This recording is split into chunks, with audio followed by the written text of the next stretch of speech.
जय हिंद दोस्तों, नमस्कार। मैं हूं आपका शिक्षक एवं सारथी ललित व्यास पांडे।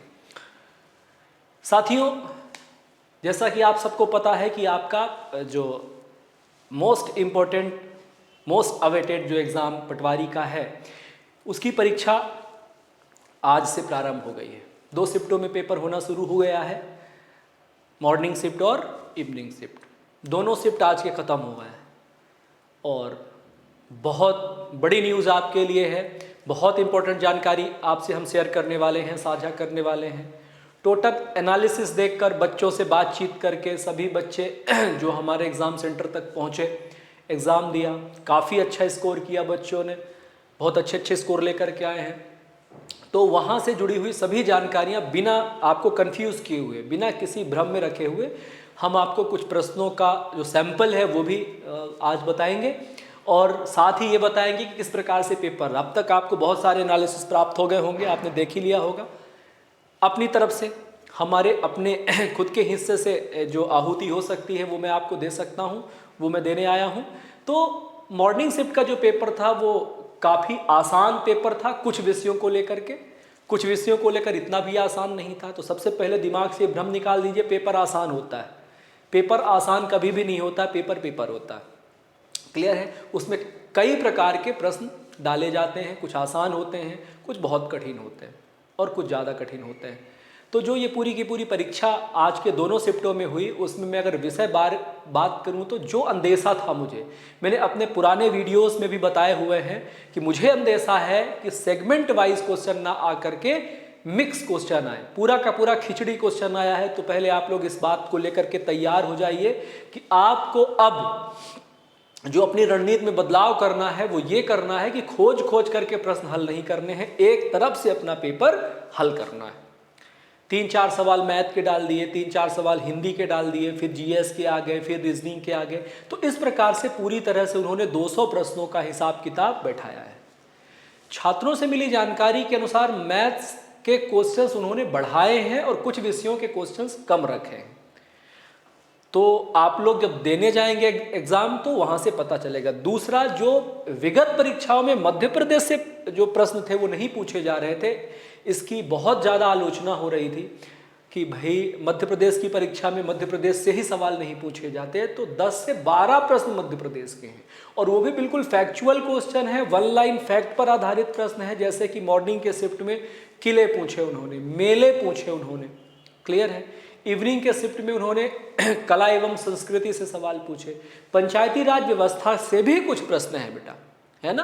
तो पंचायती राज व्यवस्था को भी आप लोग, ऐसा नहीं कि जो सुबह पूछा या अभी शाम को पूछा वही कल भी पूछा जाएगा। प्रश्न पत्र बैलेंस रखा गया है, 2-3 चैप्टर को मैथ में उठाया गया है। जैसे सुबह के शिफ्ट में मैथमेटिक्स में वी बोर्ड मास के 3 से 4 सवाल आए, वी बोर्ड मास के 4 क्वेश्चन आए और चारों बड़े सिंपल टाइप के सवाल आए। रेशियो प्रपोर्शन से सवाल आए हैं। एक मीन मीडियन मोड का रिलेशन बताने वाला क्वेश्चन आया है, सिंगल एक ही आया हुआ है, ठीक है। और आपका प्रॉफिट एंड लॉस से सवाल आया हुआ है। तो मैथ पूरी की पूरी इन 3-4 चैप्टर में मॉर्निंग के शिफ्ट में उन्होंने खत्म कर दी। रीजनिंग में भी बहुत ज़्यादा क्वेश्चन नहीं आए, ब्लड रिलेशन के क्वेश्चन आए हैं। ब्लड रिलेशन के क्वेश्चन के अलावा अपना कोडिंग और डिकोडिंग से तो आ ही रहे हैं। सिलोजिज्म का प्रश्न आया है आपके रीजनिंग में। मैथमेटिक्स में डेटा इंटरप्रिटेशन यानी पाई चार्ट बहुत हाई लेवल का नहीं, बहुत आसान लेवल का आया है और बच्चे आसानी से उसको हल कर सकते हैं। तो जो बच्चे परीक्षा सेंटर तक पहुंचे तो मैथ्स और रीजनिंग में उनका ये कहना है कि उनसे ऐसा कोई प्रश्न नहीं था जो ना बनता हो। सारे प्रश्न क्लास नोट से आए हुए हैं, जितना आपने पढ़ रखा है ऑफलाइन क्लास के माध्यम से, सारे के सारे जो प्रश्न हैं वो आपके नोट से हैं। क्लियर हो गई बात? तो आपको घबराने की आवश्यकता नहीं है, लेकिन पढ़ते रहना है। आज एडवांस मैथ का उतना लेवल नहीं आया है तो ये आपको नहीं सोचना है कि आगे एडवांस मैथ्स नहीं पूछी जाएगी, आगे एडवांस मैथ्स पूछी जाएगी। हिंदी की बात करें तो हिंदी में भी बड़े आसान से प्रश्न आ रहे हैं। हिंदी को भी आपको, आप जो पढ़ रहे हैं वहीं से पढ़े हुए सवाल आ रहे हैं। कंप्यूटर में बच्चे फंस रहे हैं और मैनेजमेंट में बच्चे फंस रहे हैं। ऐसा नहीं है कि मैनेजमेंट की कोई एक किताब आपने खरीद ली है तो उसी किताब से सारे प्रश्न पूछे जा रहे हैं। तो आप इस भ्रम में बिल्कुल भी ना रहें। मैनेजमेंट के लिए मैं आपको जो एक छोटी सी जानकारी दे, जैसे लागत लेखांकन से भी प्रश्न पूछा गया है, मैं बार बार अपनी ऑफलाइन क्लास के माध्यम से आपसे कहता आया हूं कि क्लास 11 अथवा 12 की मैनेजमेंट कॉमर्स की किताब लेकर के आप उसको बढ़िया से पढ़ डालिए, तो वहां से सारे के सारे प्रश्न फंस रहे हैं। मार्केट से कोई भी रेडीमेड बुक से सारे क्वेश्चन नहीं फंस रहे हैं। 2-4 क्वेश्चन और पेज नंबर का दावा अगर कोई करता भी है तो आपको कंफ्यूज होने की आवश्यकता नहीं, ठीक है, वो होती हैं रिवीजन के लिए।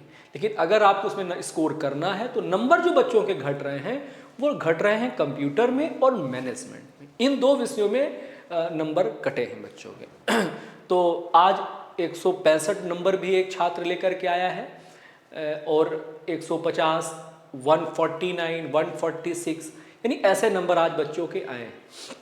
ओवरऑल जो एग्ज़ाम हम देख पा रहे हैं तो आज के हिसाब से ऐसा लग रहा है कि 140 जो क्रॉस कर पा रहे हैं बच्चे वो अच्छी पोजीशन पे जाने वाले हैं, है ना। वो अभी फिलहाल कट ऑफ की जानकारी तो हम नहीं देंगे, कट ऑफ की जानकारी 3-4 दिनों के बाद धीरे धीरे क्लियर होती चली जाएगी। लेकिन 140 प्लस का अगर आपका स्कोर है तो वो बहुत अच्छा स्कोर है, ये बात हम पहले भी करते आए हैं। 160 तो सेफ जोन है, लेकिन 140, 150 के आसपास अगर आप स्कोर कर रहे हैं तो अच्छा स्कोर कर रहे हैं। दूसरा, आपकी इंग्लिश में भी डायरेक्ट स्पीच और इनडायरेक्ट स्पीच से सवाल पूछे गए हैं। बहुत हाई लेवल की इंग्लिश में भी क्वेश्चन नहीं पूछे गए हैं। बस ध्यान ये रखना है कि 200 प्रश्नों में जो वेटेज है वो मैथ्स और रीजनिंग का ज़्यादा है, आने वाले एग्जाम में और ज़्यादा होने वाला है। तो केवल 25-25 नंबर के ही प्रश्न नहीं पूछे गए हैं, लगभग 25 के आजू बाजू ही हैं। क्लियर हो गई। तो मध्य प्रदेश तो पढ़ के ही जाना है। हिस्ट्री से सवाल पूछे गए हैं, 1857 की क्रांति के विषय में सवाल पूछा गया है, तो हिस्ट्री हो गई। आपकी पॉलिटी यानी पंचायती राज व्यवस्था से सवाल पूछे गए हैं, वो भी देख लेना है आपको। नदियों से सवाल पूछे गए हैं, मेलों से सवाल पूछे गए हैं, है ना। तो आपको इस प्रकार से अपना जो रणनीति तैयार करनी है। देखो, सुनना सबकी है, करना खुद की है। आपका अपना माइंडसेट किधर जाता है, सब कुछ आपने पढ़ रखा है, उसको आराम से रिवीजन करने की बस ज़रूरत है। साइंस को डीप में पढ़ना है। फिजिक्स और केमिस्ट्री से बहुत ज़्यादा प्रश्न नहीं आए हैं, थोड़े लाइट के सवाल और मैग्नेट के सवाल आए हैं मॉर्निंग शिफ्ट में।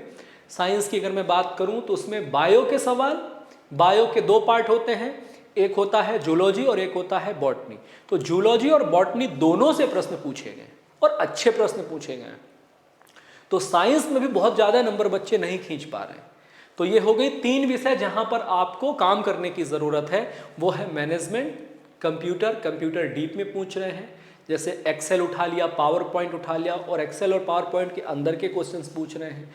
STTP का पूरा नाम पूछा था उन्होंने। कुछ और प्रश्न हैं जो आगे चल करके हम आपसे चर्चा करने वाले हैं। तो आप सभी लोग खुश हो जाइए, आपकी मेहनत रंग लाने वाली है। आपने अगर 3-4 महीने भी अच्छी तैयारी करी है तो आपके अच्छे स्कोर जाने वाले हैं। और अच्छे स्कोर जाने से बहुत अधिक खुश होने की भी आवश्यकता नहीं है। आप उम्मीद बना के रखिए, पेपर थोड़ा सा टफ, लेकिन एग्ज़ाम सेंटर से निकलने के बाद सारे पेपर आसान होते ही हैं। वो तो रिजल्ट आते आते फिर नंबरों का पता लगता है, इसलिए 200 नंबर का पेपर है तो इतना आसान तो नहीं होने वाला है। आपको 3 घंटे अपने माइंड को बार बार चेंज करना है। सोचिए, यानी ये माइंड का जो माथा पच्ची होने वाला है, एक बार आपने मैथ्स के हिसाब से सेट किया, 3 सवाल किए, 3 सवाल। अच्छा, यहाँ गलती ये मत करना कि आप मैथ्स ढूंढ के करने लगो, हिंदी ढूंढ के करने लगो। एक तरफ से निपटाते चलिए, जो बन रहा है उसको भी और जो नहीं बन रहा उसको भी। सवाल छोड़ना नहीं है आपको। कई बच्चे सवाल छोड़ के आते हैं, बाद में करेंगे और ऑटो सबमिट हो जाता है आपका। तो टाइम का तो बच्चे बता रहे हैं कि मैथ्स में ऐसे क्वेश्चन है कि पेन तक नहीं उठाना पड़ा। मैथ्स में इतने आसान, और वो इसलिए आसान हो रहा है उनके लिए क्योंकि उनने अभ्यास कर रखा है।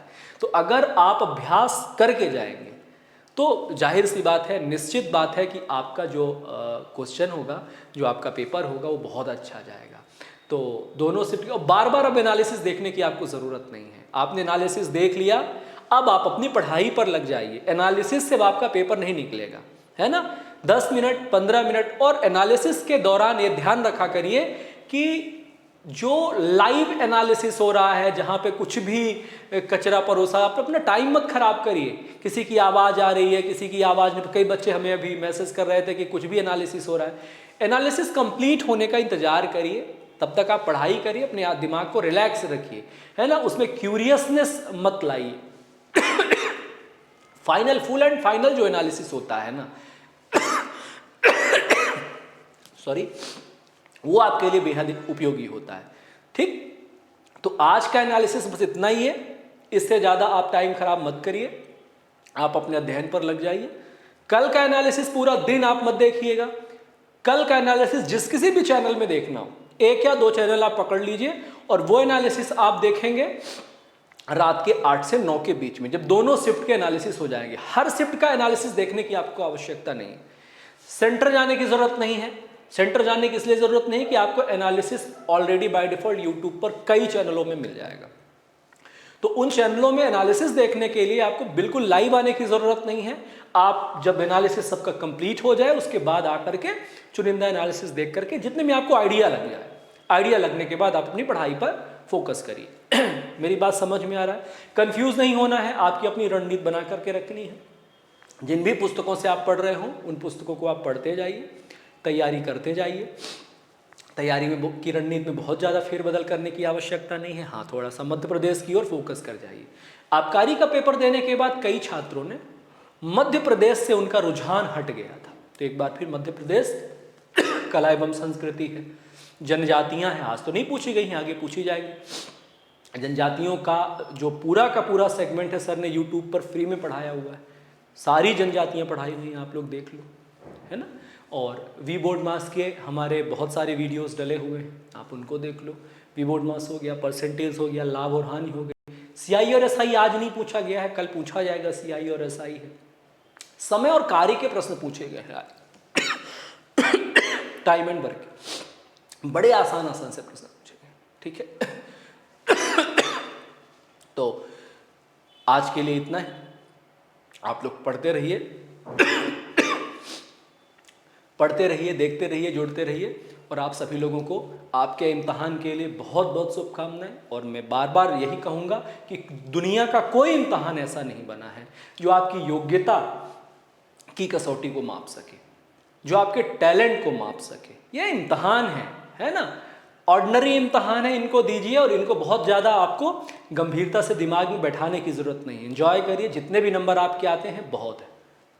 अगले एग्ज़ाम की तैयारी करिए, जब तक आप में हिम्मत बची है एग्ज़ाम की तैयारी करते रहिए।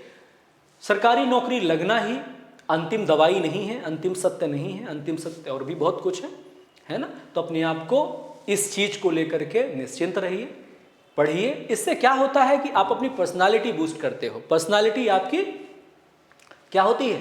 डेवलप होती है।